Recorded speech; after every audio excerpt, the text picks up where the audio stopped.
bu Chuqurondagi xonadonimizga biz ya'ni Telmo 78 usulidan eshik rom o'rnatib berganmiz. Rangi ya'ni mokriy G306 rangdan bo'lgan. Bu tarafga ham splashnoy holatda rom o'rnatib berganmiz. Bu tarafga ham splashnoy bo'lgan. Balkonlarida ham chiqish bo'yicha ya'ni rom o'rnatib berganmiz. Hozir eshiklarni ochib yopishlarini bitta ko'rib chiqamiz. Hop, eshiklarimiz Telmo 78 xuddi shunaqa splashnoy holati, ya'ni shotlankasi bilan birga bo'lgan. Yordamida ko'rishganmiz. Stubrini italyanskiy ruchka qo'yib berganmiz. Ochib yopilishi juda yengil ishlaydi. Asosiy balkonga chiqadigan eshik bu. Bu tarafida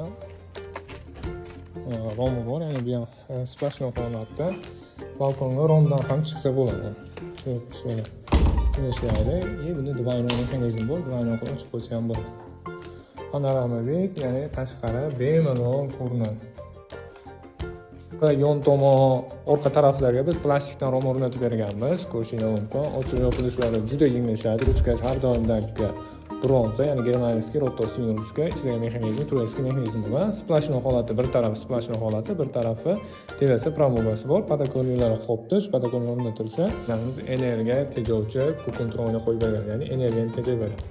Oldi tarafi energiya tejovchi, orqa tarafi oq oyna. Mana birinchi etajdagi romlarimiz ham splashnoy holati, ya'ni panorama vid bo'lgan. Ochilishi, yopilishi juda yengil.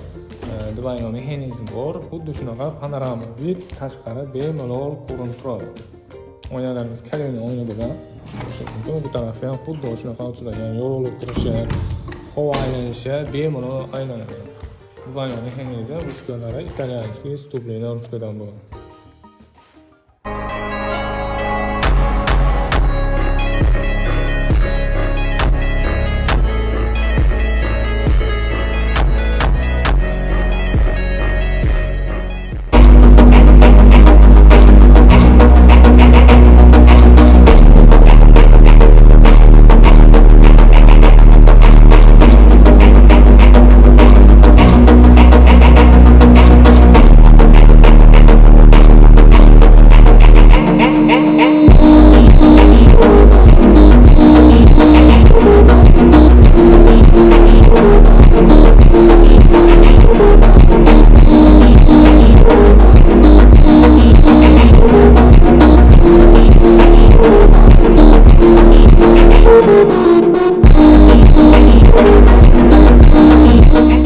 Kimga shunaqa xizmatlar kerak bo'lsa, pastda nomer qoldirmang, shu nomerga aloqaga chiqishingiz mumkin. Videoga like bosib, obuna bo'lib qo'ying.